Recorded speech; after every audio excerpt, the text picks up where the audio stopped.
Okay, I think we're live. That's awesome. You can see my screen okay? Yep. Good. Yep. So I think we'll just wait a couple minutes. Give some people a couple more minutes to arrive. That's fine. Hey, Mike. Yeah. Hey, there's Mike. We were just talking talking about you.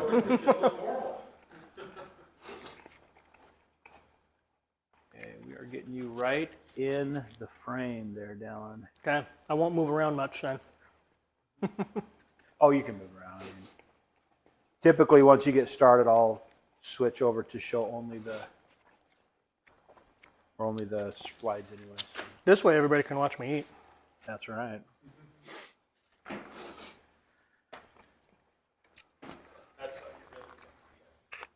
That's right. I try to make it worth people's while. You know, there's whole YouTube channels of people just eating food. I know, right? I could be YouTube famous. Let people watch me eat Chick-fil-A. Mm-hmm.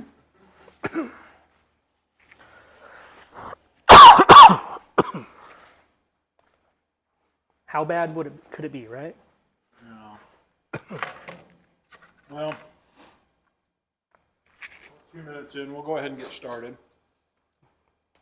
Well, I guess I'll get us started. So, this.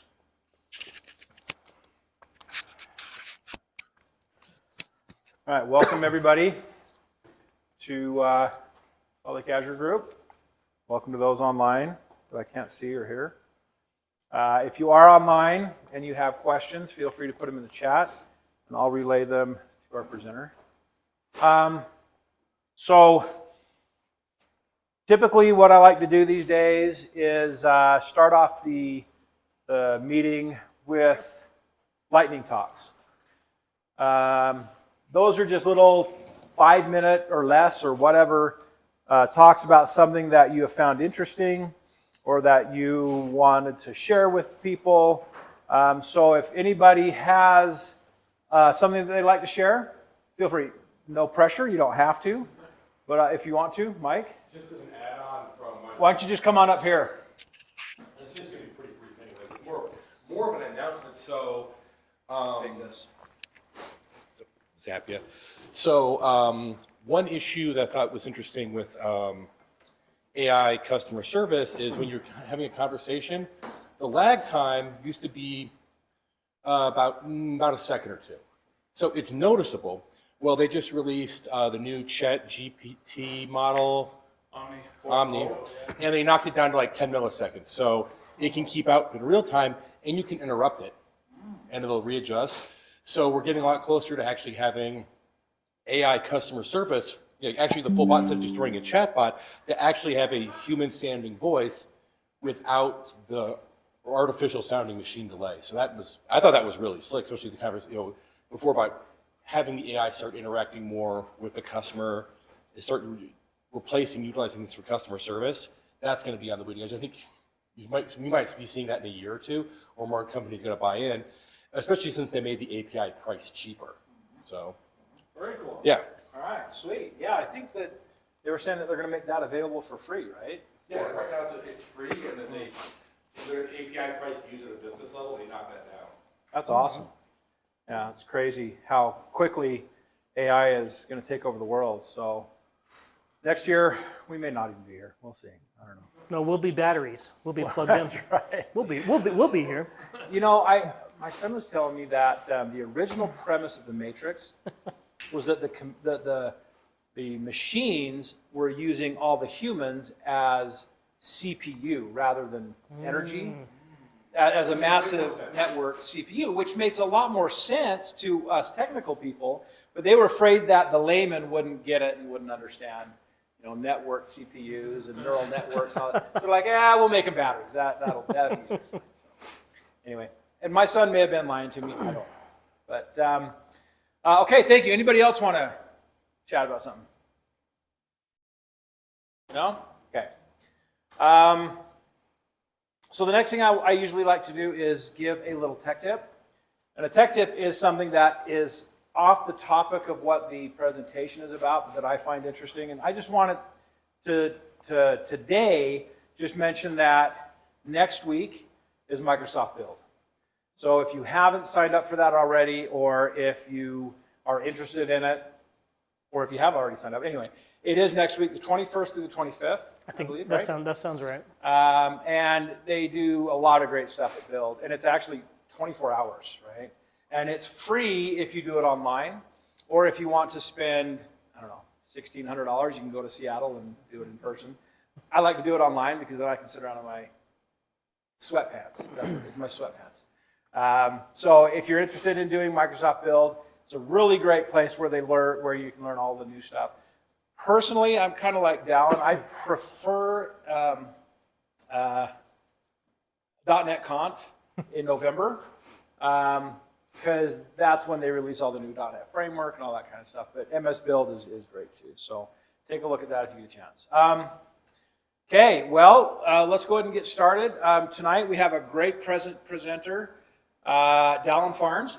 He works for STG like I do, Software Technology Group. And he is our Microsoft Technology Group leader. And he's been doing Azure for a while, and he's a big DevOps guy, which is why he's doing a presentation on DevOps. So let's go ahead and turn it over to Dahln to wow us with his knowledge. I will prepare to be wowed, right? Prepare to be wowed. So I did actually go to Build years ago, and it was 2013, and they gave away, everybody who went got a Surface Pro that year. I remember those days. Yeah. Those days are gone. They don't do them anymore. Yeah. No, they gave everybody a Surface Pro, and I think they were trying to get rid of their stock because the Surface Pro 2 came out like 3 months later. But they also gave everybody an 8-inch Windows tablet. It was the first, like, they had just gotten Windows 8 to the point where it could support the smaller tablets. So they gave everybody an 8-inch Windows tablet, which was kind of cool too. So, Build is fun. I like Build. I really like .NET Conf as well. So, all right, let's talk about DevOps. So, elevating organization productivity with DevOps. It's a mouthful, but what I want to talk about is how we can improve our organizations, our businesses, our projects by following a DevOps DevOps patterns, using DevOps tools, and just improve the overall quality of our software, the quality of deployments, and using reusable processes, and building also a more cohesive team within an organization.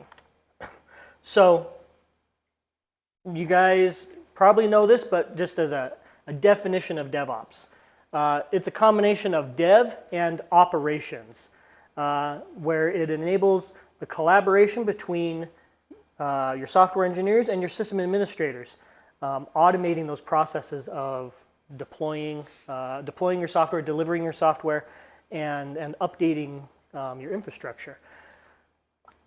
A lot of the times, I've worked on teams where we have our developers and we have our administrators. The developers write the code, and then they throw it over the fence to the administrator, and they say, hey, we need to deploy this. And that's it. The developers feel like they're done, and the system administrators feel like their job doesn't start until there is something to deploy. And by using DevOps, bringing that together, it can get rid of those silos. And we'll come back to that topic a few different times while I'm talking about stuff. But getting rid of those silos, breaking those silos down, those walls down, and building a more cohesive team is one of the results that I see of actually practicing DevOps. Okay, so the objective, right? Build, test, release software more frequently and more reliably.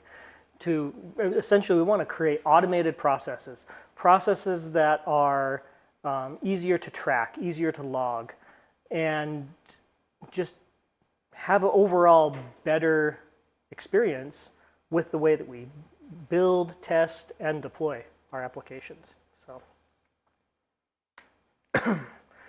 all right, I stole this Venn diagram from the internet. If you were to Google DevOps, you would find this. It was like right on the first page. But I feel like it really demonstrates this idea of bringing teams together, bringing processes together, right? We want to break down the silos and foster a culture of shared responsibility and transparency. It's not the responsibility of the developers, it is the responsibility of developers, rather, to make sure that the code gets deployed. It's the responsibility of the system administrators to make sure that good code is being written, that quality code is being written. It's not making sure that everybody is responsible for the whole product is a great thing. It shows ownership instead of just saying, great, this is your job and this is your job and this is your job, and just do your job only, right? Let's have some overlap there. I mean, obviously, in development, there are going to be things that only the developers do. There's going to be things that only the system administrators do and only that the QA people do. However, bring it together and make sure that everybody is talking and collaborating, right? So through automation, that second point, through automation of repetitive tasks and more streamlined workflows. I've worked on projects where the deployment process is to go into Visual Studio and right-click on the project and say publish. And then it'll bring up the window so you can push it out to your server. And there's nothing wrong with that. Microsoft keeps those tools around because people use them. However, it is prone to error. You're subject to user error. And the whole thing is happening on that person's computer. You're building your deployment package there. You're pushing it out. So let's make that process more efficient. Let's automate it. Take those repetitive tasks and make them automated. And then this, in turn, improves quality, that third point there. Continuous integration. So anytime a change happens, you can set it up so that your code is going to build automatically. It's going to run tests automatically. And it ensures that you have higher quality code from beginning to end. Beginning being planning all the way through deployment. Are there any thoughts or comments before I move on? Yeah, go ahead. I would almost argue that part of the invention of DevOps has a lot to do with serverless in your cloud environments. Yeah. Nowadays, without having to build hardware and the various GitHub actions or whatnot, Mm-hmm. just push your code into a container. I think that's where I see DevOps. Yeah. You can really leverage that whole the power of the cloud. Yeah, Mike. Also, because it speeds up, but what you're supposed to publish is, especially if things done in the repo, is that with DevOps you have a kind of accountability of it got deployed this way because this is the way it was set up. There's an automated process. You can see who set up what, so if things are broken, it's not just, oh, well, on my machine I have a special file which just reads during build, and then it doesn't get put into the repo, because that used to happen a lot back in the old days where you get stuff out of the repo and it would never build. Yeah. Like magic file sitting on their box. Mm-hmm. Yep. Yeah, back on to what you said about the cloud, I find it's easier to deploy things to the cloud than it is on-prem. Mm-hmm. Right? Deploying stuff through Azure DevOps to IIS, it's a bit of a pain, and there's some things you got to go through. Yeah. Where the cloud, I think it's a lot easier it's almost built to be. Well, and I mean, you go in there and there's a drop down. Where do you want to deploy to? It's all one account sometimes. Yeah. So, yeah. All right, accelerated delivery. By the way, we're not just going to do slides the whole time. This is. Oh. Yeah. We're gonna do a demo. We're actually gonna do awesome stuff. So, I wish I could find numbers that would actually give me some good statistics on accelerated delivery, but and there's a couple other slides where I was like, oh, I can't find numbers for this, but I've decided there's not really good stats on comparing like bad DevOps practices versus good, because nobody wants to publish their bad practices before they made improvements, right?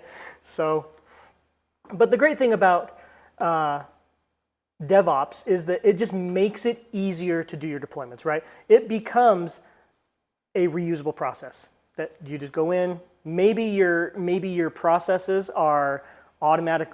Your code is automatically built.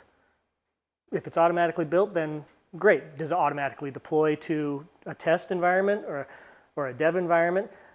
You can set it up so that production deployments have to be approved through gated releases. That in turn just makes it easier to have a deployment instead of having to rely on somebody to go in there, run the build manually, wait for them to get it out, wait for them to test stuff. You can automate a lot of this. Yeah, Troy. In fact, Dahln and I were talking about this before. I have a client that I worked at years ago, and I went in there last week to make a couple changes for them to a NuGet package that hasn't been touched for quite a while.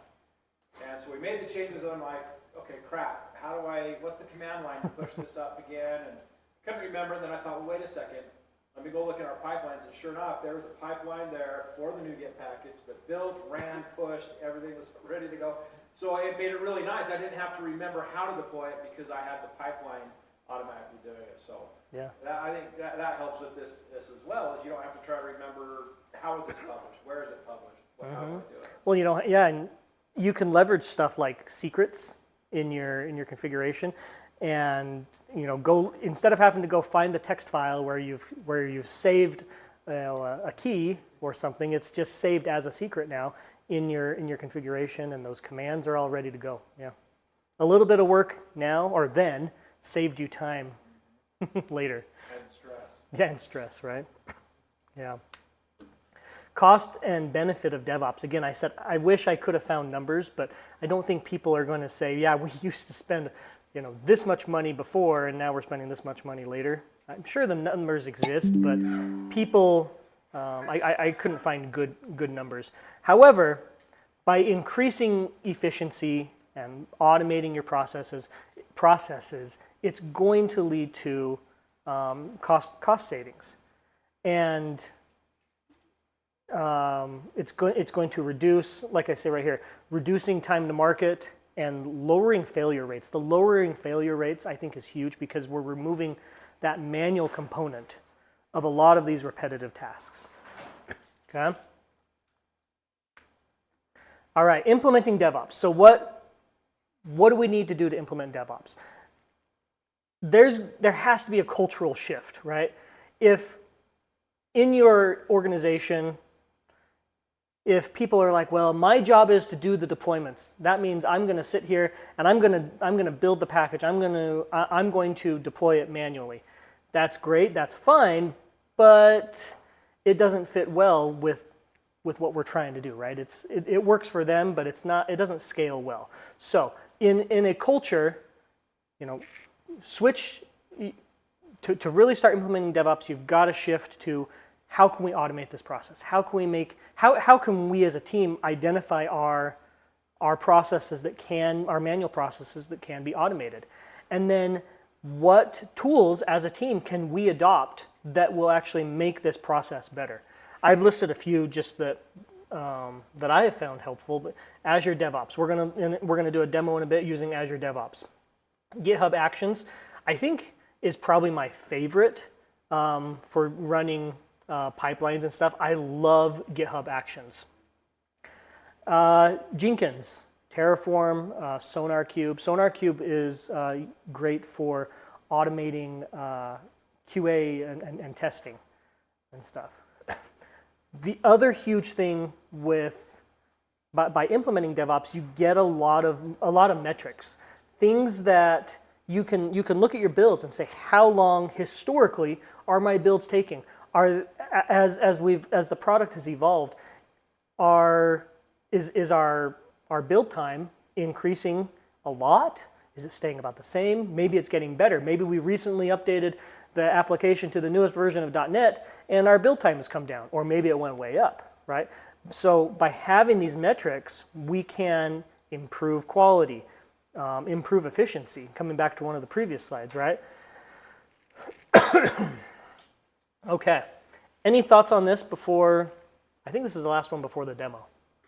Yeah, Mike. Well, just real quick on the deployment stuff, I think we also really pick up by building stuff out. Combines well with other best practices like building out tests, unit tests, integration tests. Yep. Because in that way, when I release something, I don't need to sit there and retest everything I possibly could have touched because I should have tests in place that'll fire. So if I broke something, it won't push a faulty build out into production or into the environment. It's going to catch that. Okay, I should catch that before I push the code. But even if I human error my way past that one, it should get to the pipeline and go, nope, I'm not going to build this out. Yeah. No, I think that comes back to removing the human component that's prone to errors, right? We always got to have the human component. Otherwise, we're going to be, working for ChatGPT. Not the company, the program. But, sorry, I lost my train of thought. With, I remember what I was going to say. With testing, you're right, we can automate our tests, but then there's other tools you can build in to look at code quality. You can set it up so that as soon as somebody checks in something, it will scan the code and look for just bad practices or bad patterns that the team doesn't want to allow into their code, which I think is huge as well. So, yeah. Okay, let's do a demo because demos are better than slides. I did actually quickly want to ask. But when you talked about measuring success, is that built into those tools you mentioned, or is that something we'll have to go and find the statistics and aggregate them? So I can show you some of the statistics that are available in DevOps, in Azure DevOps. I would say out of the box, a lot of those metrics are just going to work for you. You got some wins right off the bat, like saying how successful have our builds been over the past 30 days. I think that one's right on the dashboard where it just says over the past 30 days, what percentage of our builds has been successful? What percentage of our deployments have been successful? But then you can also look and see, if you drill down into it further, you can see the time that it takes for each build to complete. So, but there's, and I'll show you, there's some dashboard tools that we can use to build dashboards that are great as well. So, like I said, right out of the box, you'll get a few, but then, depending on the tooling you're using, you can customize that a little bit. Yeah. Okay. So before I jump over to the demo, I did a little bit of prep work and to get us started. What I did is I created a brand new, just a web app. It's an ASP.NET Core Blazor app. And it's straight from the Microsoft template. I didn't make any changes to it because I didn't care about the application. What I cared about was that it was an application we could deploy. And then taking it one step further, I already put it into a repository. So we're going to skip that step as well. So we're going to be working entirely in Azure DevOps. And what I've got, here's our repo called Slag Demo. And this, like I said, is just the default project. If you were to open it up, I don't know if you guys have seen the template, but the template from Microsoft has 3 pages. You've got an index page, you've got a counter page where you just click the button and it increments a counter, and then you've got another page that displays the weather data. And we'll see it here in a moment after we deploy it. So this is the repository. What we're going to look at is pipelines right here on the left hand in this navigation menu over here. So opening it up, we've got a few different options here. We've got pipelines. In pipelines, what we're going to do as part of this demo, and let me actually pause here for a second. There are, just as in regular development, there are so many different ways to do the same thing, right? This is one way to use pipelines and releases, and we're going to use pipelines and releases. So this is one way to use it. You can do the same thing in GitHub Actions. You can, AWS has similar tools as well. There are different ways to configure things. The way that I show you guys how to use the releases tab in a moment might be different. There's going to be different ways we can configure stuff. So just as kind of a disclaimer, this is one way to do it. All right, so in pipelines, this is where we're going to set up our automated builds. And automated builds, we're going to set up so it does a build. It's going to create a build artifact and save that artifact so that then we can deploy it, right?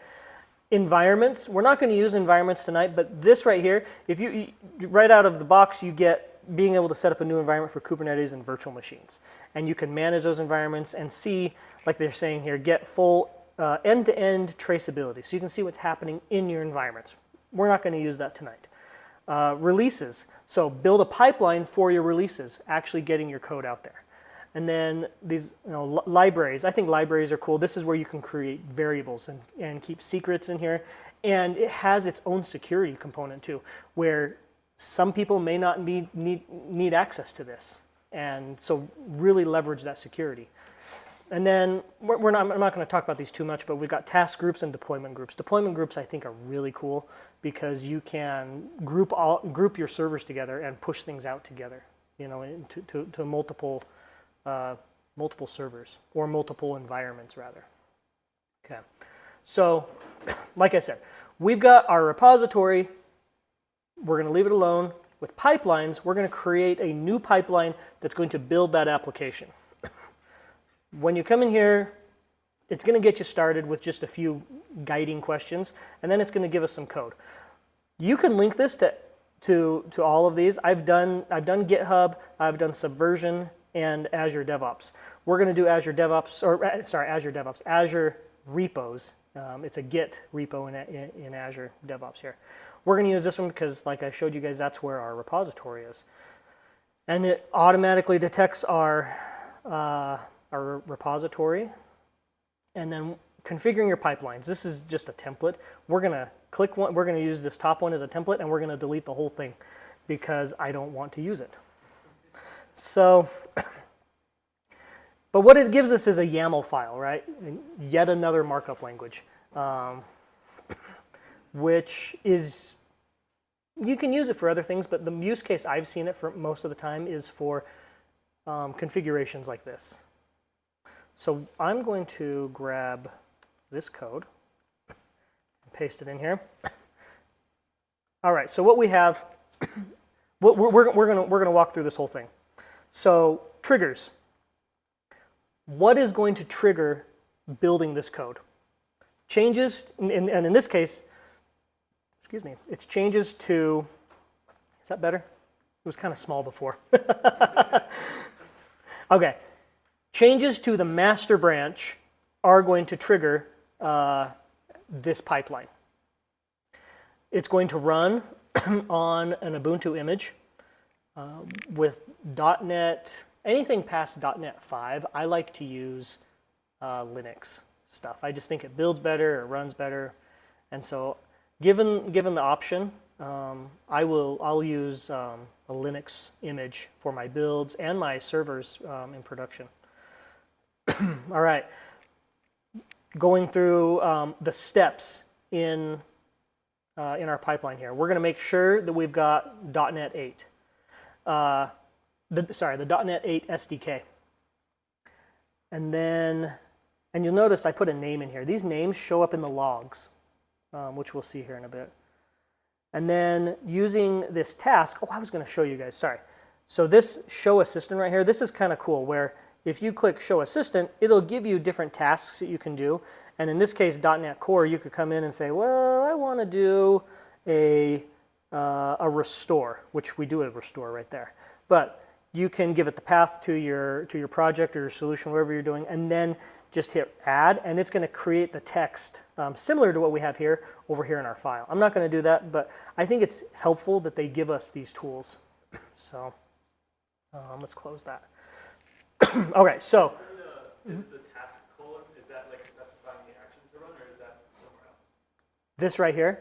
Yeah. So that name coincides with these built-in tools.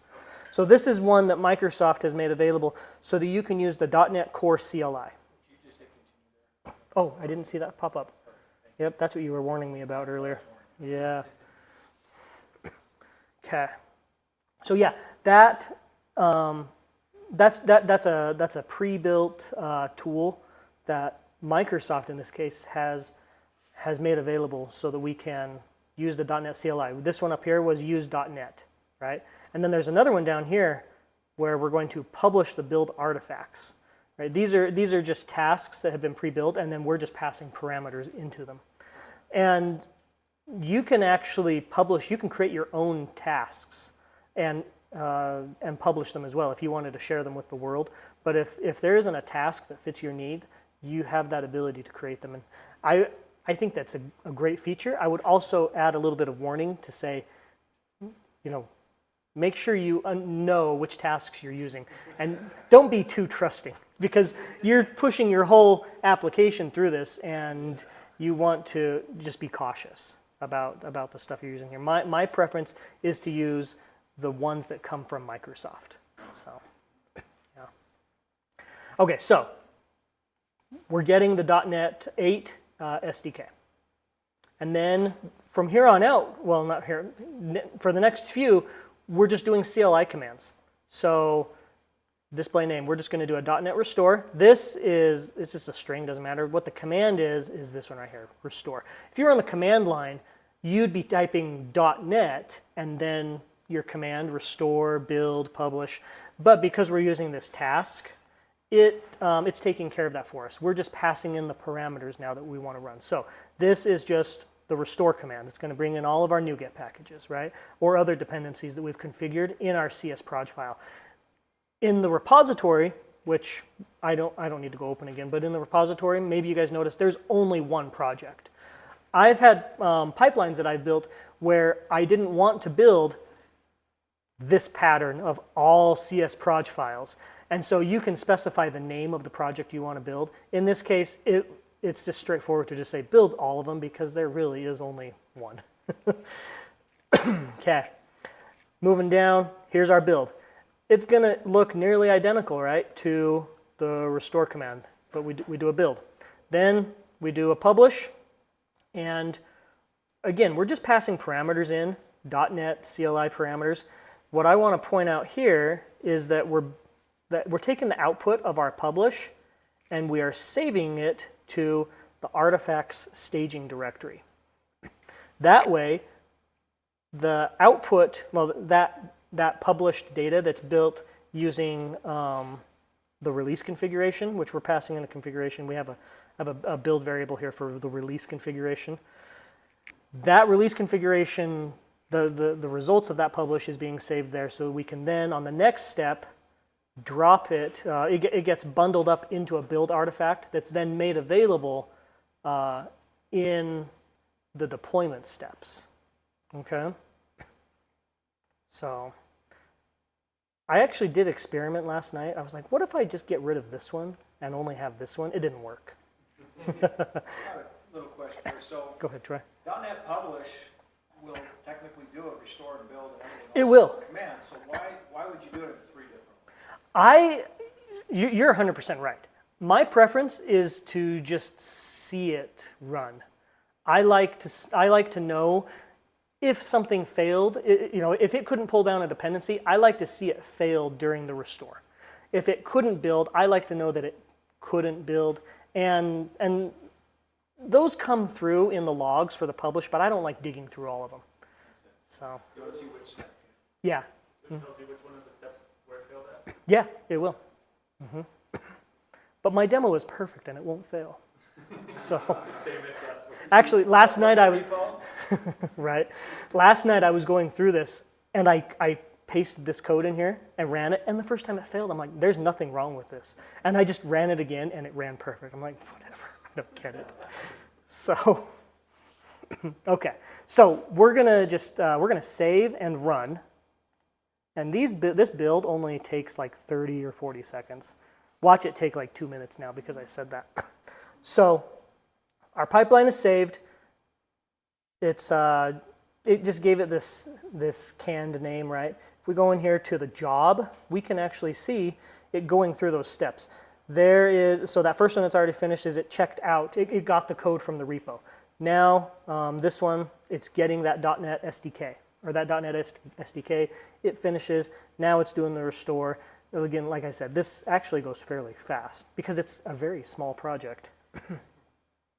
The build, or we can watch the build go. And you'll notice, Troy, to your point, it just did another restore, right?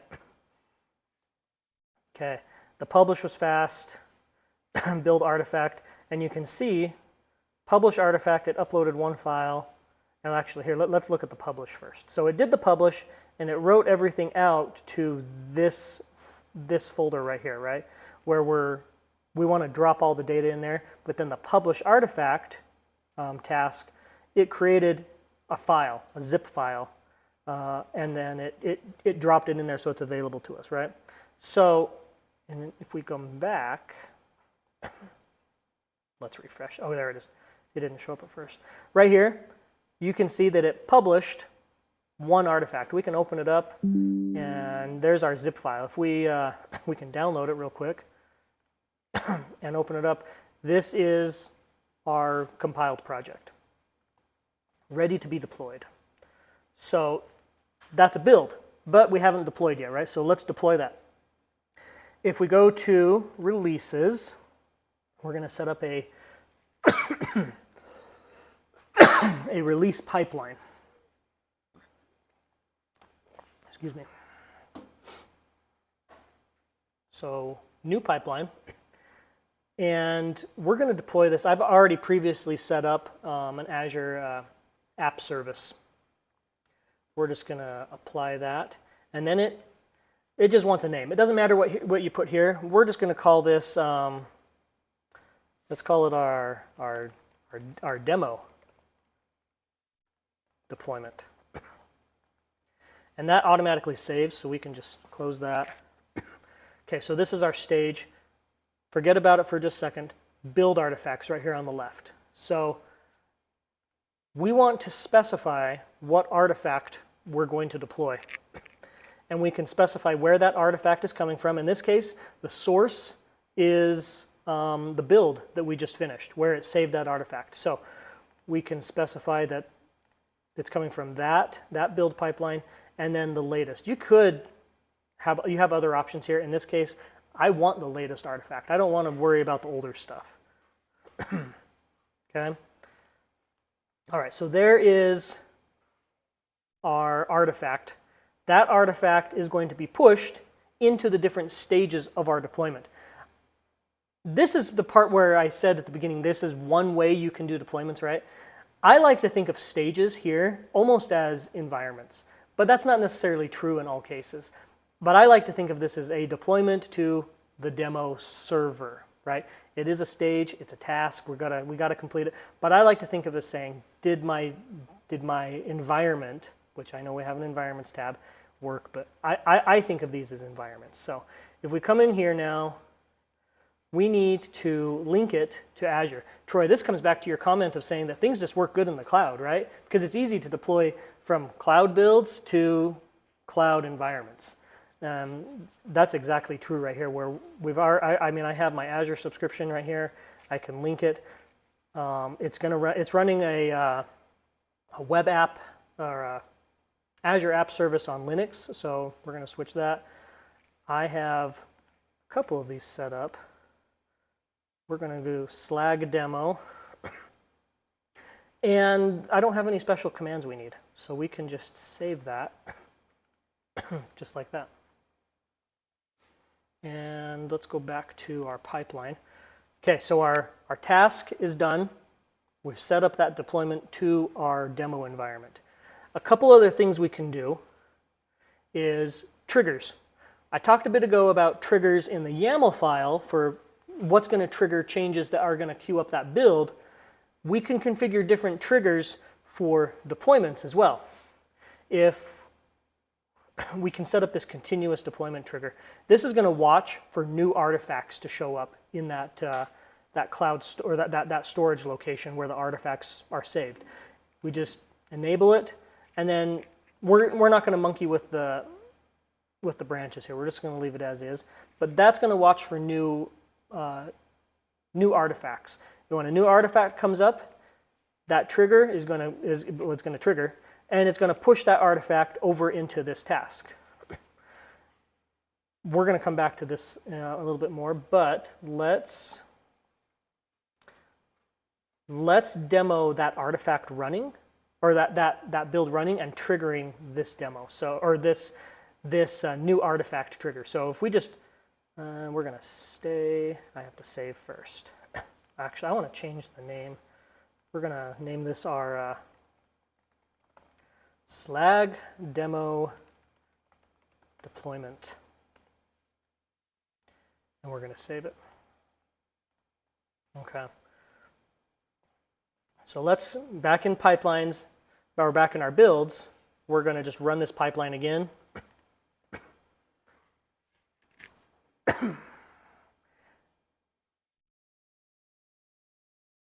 And like I was saying earlier, these are only taking like 30 seconds or so.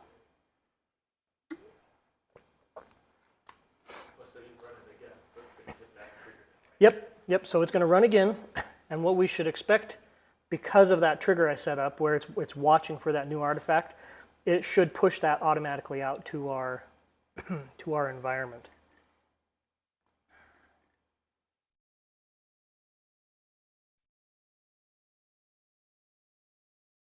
Okay, so that build was 28 seconds. If we come over to releases now, right there, so it's queued up our release.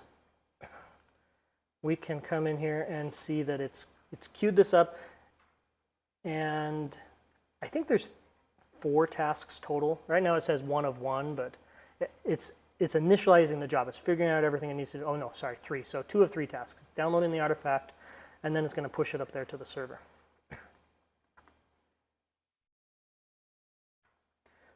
We'll let that run for just a second.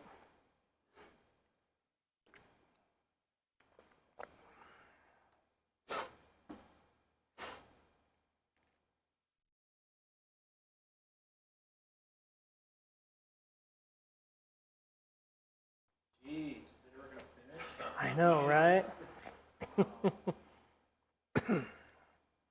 Oh, okay, we're done. We succeeded.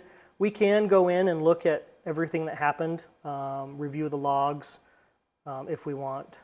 So we even have the option to redeploy it if we felt like something bad happened. But that is up and running now, and this is the one we want. Humor me while I do a hard refresh. So here's our application running. Click me, weather, or does it say click me? Yeah, it does say click me. And here's our weather data, right? We'll make some changes to the code here in a second. You guys can see those changes applied. So this is what we want right here. The release worked to our demo environment, our testing environment. We can expand this scenario and use deployment gates and set up a production environment. So editing this pipeline, this release pipeline, there's a couple different things we could do with stages. If we just added another stage right here, we could have multiple stages that are deployed on this trigger. Watching for a new artifact, it could deploy both to like a demo environment and a test environment, a QA environment, and they're going to run on the same same. No, I almost said thread, but that's the wrong word. The same data, okay? The same process. Yeah, the same artifact is gonna queue them up. You could do that. What I like to do, this comes back to my idea of, I like to think of these almost as environments. This add button, so instead of this add button, use this invisible one that doesn't show up until you're right there. Right there. Click add. It's going to add another one that is now dependent upon completing the previous one. So I've set up another environment, and we're going to call this slag, if I can type, production. And we're going to do the exact same thing before. We're just going to link it to an Azure subscription. We're going to specify this as a web app on Linux, and we're going to link it to slag demo production, and then save it. Now, if we were to run this right now, this pipeline, this deployment pipeline, it would run our deployment through the demo deployment, and then it would immediately deploy to this Slag production environment. One of the great features, I think, of Azure DevOps is their gated deployments, where you get this for free. Compare that with like GitHub Actions, which I was saying a bit ago. I love GitHub Actions, but this is a feature you have to pay for with GitHub Enterprise. And so if you want gated deployments, then a huge benefit that you get that's a huge benefit of using Azure DevOps is you get it for free for a certain amount of usage. So come in here and enable gates, and then, well, we're going to enable the pre-deployment, yeah, the one that was down there. So we're going to specify me because I'm doing the deployments. And you could specify other people, as many people as you want. Another cool thing is that you can specify gates, deployment gates, that use other tools. You can also link this to something like DocuSign, where somebody has to actually go out and digitally sign a document to say, yeah, I approve of this. Right? It's going to have the same effect as just going and clicking an approve button, but you get a slightly different paper trail, a paper trail that might make other people happier by seeing a document, right? Okay, so let's close that. Now, let's... Don't you want to disable the gates in there, or do you need the gates? No, it'll, because it's the gate that's enabled, well, I had it enabled when I did it. Yeah. I think you can disable it. Yeah. I'll leave it for now. What I want to do is we're going to, we're going to save this. Okay, so just some UI candy here. We can see that this pre-deployment condition is highlighted differently than the one over here. And there's some different check marks here. We can see that the pre-deployment conditions, they're both checked, but this one has a person next to it, right? We're actually specifying that we want somebody to deploy this, or to approve this, rather, okay? So under our repos, let's just make a change. Not that folder. We want this folder. And we're just gonna say v2. Oops. I was thinking the number 2. All right. So this is going to show, hold on. I don't know if let's see if the pipeline actually, yeah, there we go. It's running. So that's going to show that we're watching for that trigger, right? We watched for changes in our code, and it kicked off that pipeline automatically. So we've got another build going. So this comes back to your question about what statistics, what metrics can we see right off the bat. Just right here on this page, we can see that our past 2 builds, one was 39 seconds, the one after that was 33 seconds. Oh, that's the timer right there. Yeah, that's a timer right there. So that's just telling us how long the whole thing is taking. So it should be done right now. So 31 seconds for that build. Yeah, Mike? No, one question is, in a second. When you're deploying this out, are you basically putting a new container or retiring the old one, or kind of what you could do either way? Yeah, so you can do either way. Right now, I believe it's just throwing it away, and it's just reusing, or it's using a shared build server from Microsoft, and there's no caching. It's bringing in those dependencies every single time. However, there are options to premium options, let's say, to save those processes and cache them, so that you don't have to, for example, install the .NET SDK every single time you do a build, right? But the same thing with deployments. You can save those and reuse them yourselves.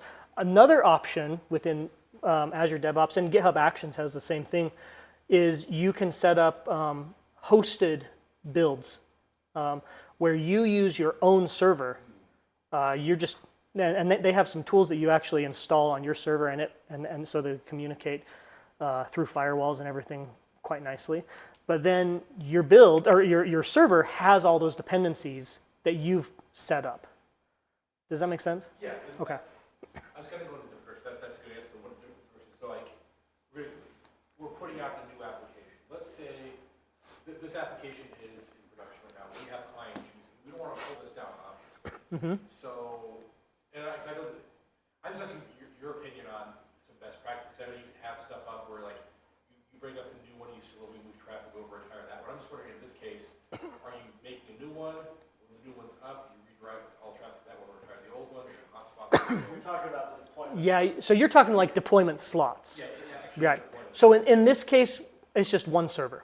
Okay. But what you're talking about is huge. I think that's a great feature where you deploy to one, test it, and if it's looking good, then you take your other server, and then you'd say, okay, now this other one that I previously updated is production, right? Because I remember back in the battle days where, okay, everybody, I'm kicking y'all out because I'm taking the server down Yeah. because I'm updating everything. If you're in there, it's going to be bad. Where you can kind of get around that. Business don't have to have this forced downtime. Yeah. So yeah, to do stuff like that, you can leverage environments. If you go out to Azure DevOps, or not Azure DevOps, actually go into Azure. So just as a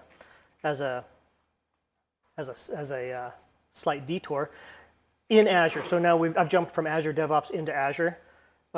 Under deployment, we have deployment slots here, where we can set up. Right now, there's only one slot here, but we could have multiple slots, and then when you, and here, let's just add one.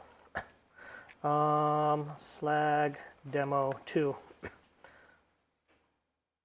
Add. Watch this break everything that I have so carefully prepared.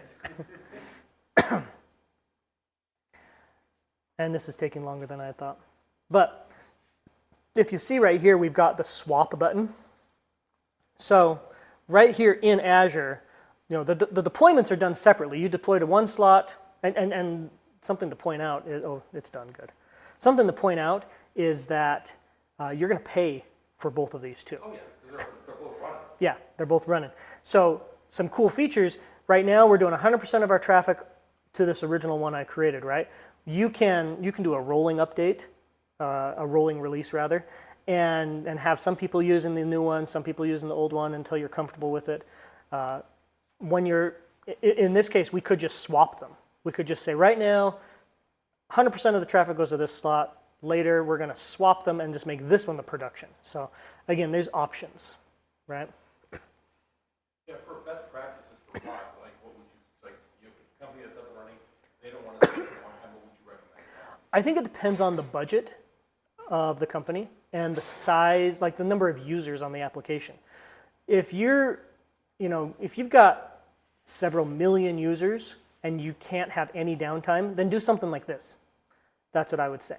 But if you've got downtime, let's say nobody's using your application in the middle of the night because it's a very regionally focused project, then do your deployments at 3 o'clock at night, at 3 o'clock in the morning, and then you're saving money on your servers, and you might have a couple seconds of downtime, assuming your deployment goes as planned, but nobody's going to notice because nobody's using the application. Yeah. So I think it just depends on the product and the organization. So.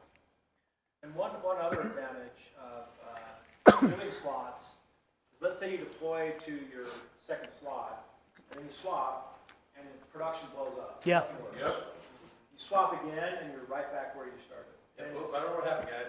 And you can do that with CI/CD, right? Oh, let's go find the last pipeline that worked. We'll redeploy from that pipeline. You can do that. But it's really easy just to swap back to where you were. So that's one of the other advantages of slots. But like Dahln said, it's all about budget. Yeah. And what they Yeah. can do.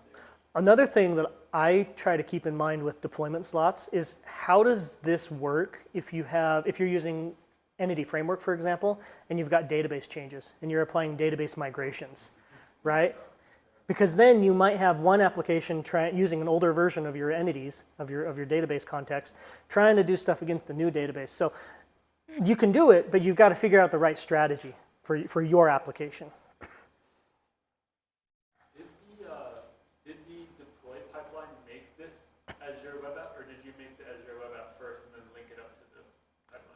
I made the Azure web app. Okay. Yeah, yeah. I'm going to delete this slot real quick because, Who knows what it will do? yeah. But you can have a pipeline build the resources for You can, you. You can do that yeah, Okay. using biceps. using, Your deployment, when you have a difference between development and prod, is that just sort of the size of the resources you're throwing at a container, or maybe even performance metrics as far as how many people or percentage of CPU usage before it spins up more horizontally scales? yeah. I mean, you could do all of that. You could look at how you want it to scale. Is all that configured in, because you were using that drop down and you chose production Yeah. for your second. So my second one, that's just me choosing what I want there, right? But when you configured that, whatever that was, is that what that is? Oh no, I just named it that. So I've got two, here, let me just show you guys. So in my resource group here, I have this resource group named Slag Demo. And in my Slag Demo, I have two different app services. One is just this Slag Demo one, and then I named the other one Slag Demo Production. It's not a deployment slot. In this case, it's just a completely separate server. Right, but that server configuration is inside that? Yeah, Okay. yes, sorry, I misunderstood. Another cool thing, let me show you guys this, coming back in here, in the deployment, under Deployment Center, we can actually see the deployments that I've had to this. You'll see, if we go to logs, you'll see my practice deployments over the past little while, and then just tonight, we've had 4 deployments. So, okay, if we go back over to Azure DevOps and look at our pipelines, our build finished. If we look at releases, here's our release that has multiple stages, right? If I open it up, this one succeeded. If we actually come out here and refresh our, oh, yep, it is. So that showed that the production didn't change. That's good. Well, that's the production deployment from last night, too. So coming here, here's our V2, right? Production, which again, I deployed last night. So with this wasn't deployed with the pipeline we just built, but it doesn't show that V2, right? Now, it's pending approval. If you can actually see let's see. There's a spot where it shows, hold on, approval. The approval will be pending for 30 days, but you can configure that. So this could just sit here waiting to be deployed. I'll hit approve. Oh, timeout, there it is, 30 days. So I can hit approve, and now it's going to, What happens if you let it time out? nothing. It just abandons it. It will stay on the previous deployment, so in our demo environment, it would keep it there, but then this production environment, it just wouldn't get that update. And that's a very valid use case. It's the same as, if you let it expire, it's the same as not approving it, it's the same as rejecting it, right? And that's a valid scenario where if we deploy it, approve the deployment for one environment, but not for another, that's like saying, well, yeah, we tested it in QA and it didn't work, so don't deploy it to production. Yeah. And then you just build the URL. Yep. If you put multiple people to approve that, is it anyone goes or all of them have to go? You can configure that. Yep. You can set it so that everybody has to, or just one of them has to. And it's taking its time getting started here. While that's running, we'll come back to this. I wanted to show you guys some dashboards. It's 4 or 5 minute delay. Oh, Yeah, that Yeah. was that gate, yeah. the gate said wait for 5. Oh, did it say wait for 5 minutes? Dang it. I thought they said 5 seconds. But I guess not. I don't want to have that. I don't want to have it do that again. Oh, I went to the wrong spot.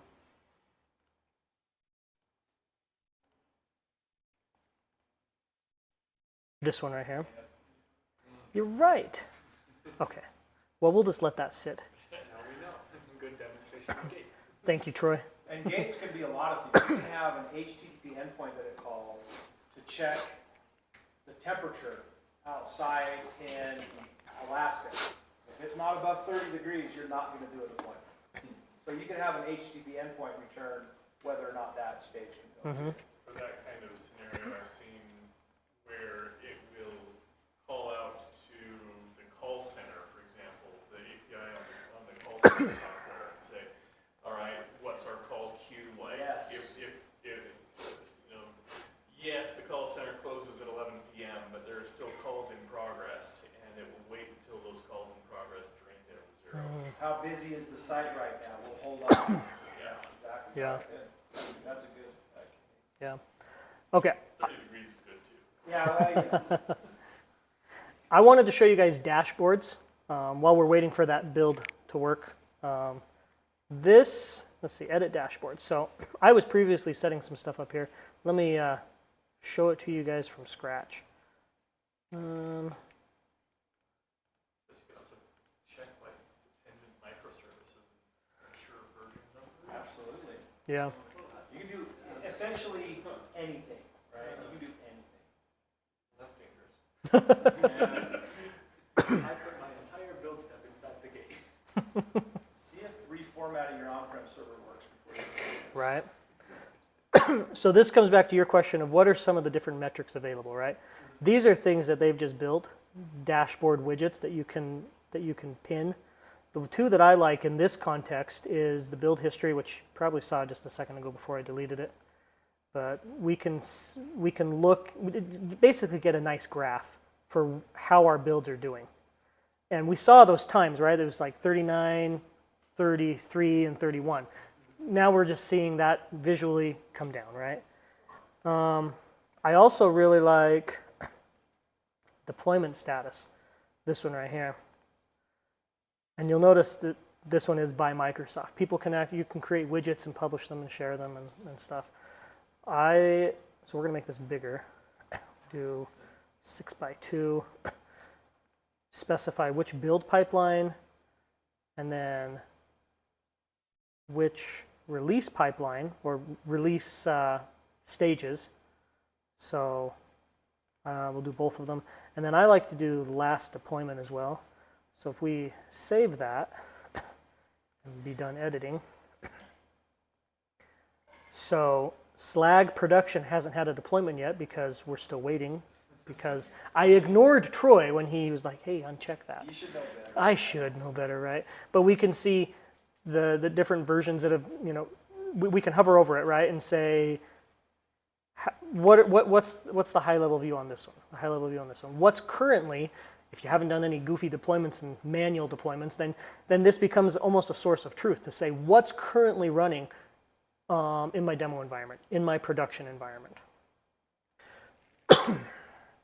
So, and the cool thing about these dashboards is comparing side by side the data we're getting here it's very similar to what we see when we're over in like pipelines and saying, how long did my builds take, right? We're getting the same data, but thinking about security and the different people who might have access to this, you may not want to give access to the pipelines section, to this page, to certain people. Maybe stakeholders or executive level people, they don't really care about this technical detail. Maybe what they want is just the dashboard.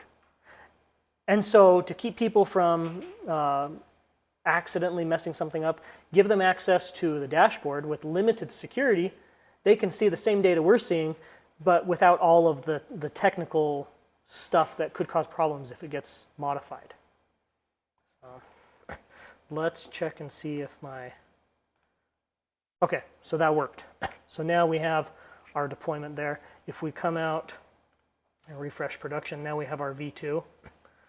Just to show you guys one more little thing of what it looks like when you reject a build.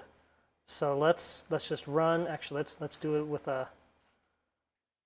another modification. So pages, home, edit version 3.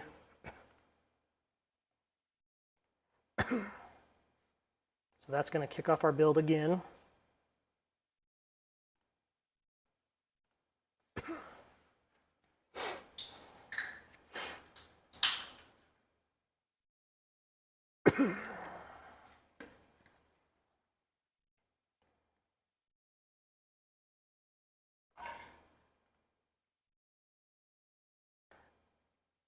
A useful thing here on this page as well is you can see what code changed as part of this build.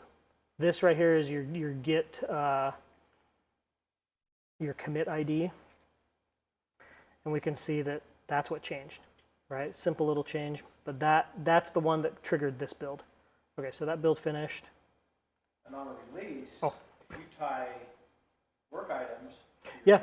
to your PRs, you can see all the work items that are particularly released to that too. Yeah, and you can link them by just putting in the comment the number of your, just say number, this is the number of the work item, and it will link it automatically to your commit automatically to that ticket. It gives you built-in release notes. Yeah. Is that just built into ADO? But it's a feature of Git, I think, because GitHub does the same thing, doesn't it? Well, I guess, but if you're using, that's true. If you're using just vanilla Git, it's not going to do that. So we're using Jira, so when one of the projects we're using Jira for our tasks, ADO for everything else, and to link them together is not trivial. Right. And it doesn't, it's Yeah. not free. Well, guardians move. If you use this for all your tasks and all your work items and everything, it's just slicker. Yeah. Yeah, okay. It integrated well for Yeah. good marketing. Right. Okay, so we should have V3 here, but on production we should still have V2. Do that hard refresh a couple times, right? But now, let's say we tested it, we weren't happy with that one little change, and so we're going to reject it, like Mike suggested. So we've rejected it, and now we've got one version running in production, one version running in our demo. And this can become the source of truth to say which package is currently running in which environment, which I think is great, actually. Are there any questions? Additional comments? Okay. And you can do releases in YAML too. Yeah. And you can do pipelines with the graphical method. So you can do. This demo showed both, right? I wanted to show both. I've become a bigger fan of YAML over the past year and a half. At first, when I first got into YAML, I was like, oh, please no. So I think I like the graphical way better, but I always use the YAML way. Yeah. For many reasons. But Yeah. the graphical way just feels nice and Yeah. Can you interchange, if you build it in the graphical, can you say, give me the YAML for this? warm. Sometimes it's not very. Part of the reason you want to use the YAML is we're back to, there's a record of what you did. So the guy who comes in after you is like, well, I hope you didn't make Yeah. mistakes on click ops and I got to go through it versus, oh, this just works. I hit Yeah. the button and it just keeps on. So that's that. If we go over to the repository, it added this Azure Pipelines YAML file. So there's only one version of it right now, but this is the build. Yeah. So there's not one for the release right now, but this is under version control, so we could actually see changes that are happening to it over time.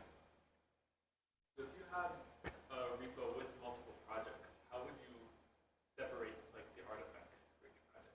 So the artifacts it'll be by name. Okay. Yeah. You could just specify, build this project, call it this, and then you build the other project. Yeah. So that brings up an interesting scenario of a monorepo where you've got one repository with multiple deployments coming out of it, multiple artifacts. Mhm. And so you make a change over here, and so generally, I think the strategy is you can just set all of this contingent on watching a specific path. Yeah? Yep, that's what I've done. I've also made it so that on other projects I've done, I don't want to trigger a build if I just update the README file. So I'll put an ignore in there to say ignore anything that's a .md file. I know normal extensions in the front end Angular side has some pretty gnarly change detection. So the point on that being, I make a change in my view code, I don't need to rebuild everything that's in there. I make a change over in this library code. Yes, I need to rebuild everything downstream of it. Yeah. Is that something that MS build? I would say you can. Blank scared. So for this, you would put in the paths that, so if you do a library, you need to put in the path of that library, the path of the website. Yeah. So you can put multiple paths in your trigger. Okay. And say if any of these change, build the whole thing, or build these pieces, or You just whatever. need to keep those paths updated, whatever. Yeah. And you could get creative with wildcards, but you'd have to be careful. Right, Yeah. regex. Regex can be cryptic. But I think regex is like total witchcraft, which, I will love regex, but I'm a bit of a warlock in my spare time. yeah. Without regex 101, that would be nothing. Okay. Actually, do you know what I think is great for regex? Is ChatGPT. Oh, yes. Yep. It seems like a double-edged sword though. It can be. And I've gotten some garbage ones out of it, but there's been times where I was like, I just need a quick regex and I don't want to think about it. Right, neither regex. But then I read it, I'm like, yeah, that works. Well, when in that scenario, you ask for test cases too. Yeah. That's, Yeah. Well, you can't I'm a big fan of a lot of the AI stuff. I would never, ever just trust it. Ever. You'd be surprised how often it'll find a similar answer and this is the answer. No, it's not. You pick a different framework. Yeah. Yeah. All right. Well, that is the end of my demo. Are there any other questions? Or we'll jump back over to my slides. Okay. Awesome. That's it. Thank you, Dahln. Yeah. You're welcome. Appreciate that. Great presentation, and an hour is nowhere near long enough to talk about everything. Even in Azure DevOps, much less Right. DevOps as a whole, right? Because Azure DevOps is but one tool, and there's so much in there. In fact, we've got a client that Mike and I are working on. It's a mobile app using Flutter. Well, we do the builds for both the Android and the iOS app in Azure DevOps. We deploy to the Google Play Store, the Apple Store, and all of that, all automatically right from within Azure DevOps. So it's very full featured. You can do a lot with it. It's very cool stuff. So thank you, Dahln. Next month, we're going to have a presentation on Azure Arc.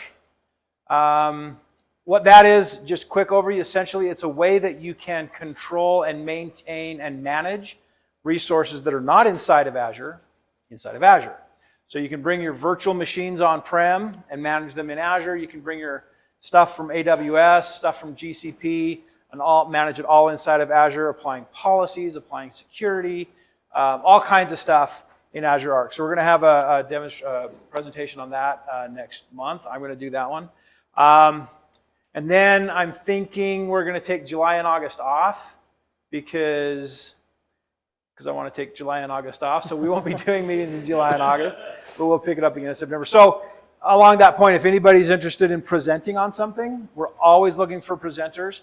I really appreciate Dahln and last month, Mike, and we've had some other presenters. It's been great. And so we're always looking for presenters. So if anybody's interested in presenting on something, and a lot of people have the fear that, oh, I don't want to present. I'm not an expert. What if they ask a question I don't know? Don't worry about that. Honestly, presenting is a really good way to learn stuff and to get out there. I mean, when I was younger, I always had a hard time getting up in front of crowds. Now I don't care. I'll talk to anybody because I know that I'm going to make mistakes all the time, and I don't care what you people think. So, But no, feel free, please reach out to me if you want to present. It's actually a lot of fun, and you'll be on YouTube, so you'll be famous like YouTube Mr. famous. Beast. Isn't Mr. Beast one of the Yeah, YouTube? I'm the next Mr. Beast. I'm the next Mr. Beast. All right, so thank you for your time. Thanks for coming, and finish up the food that's over there if you want to. Okay, thanks everybody.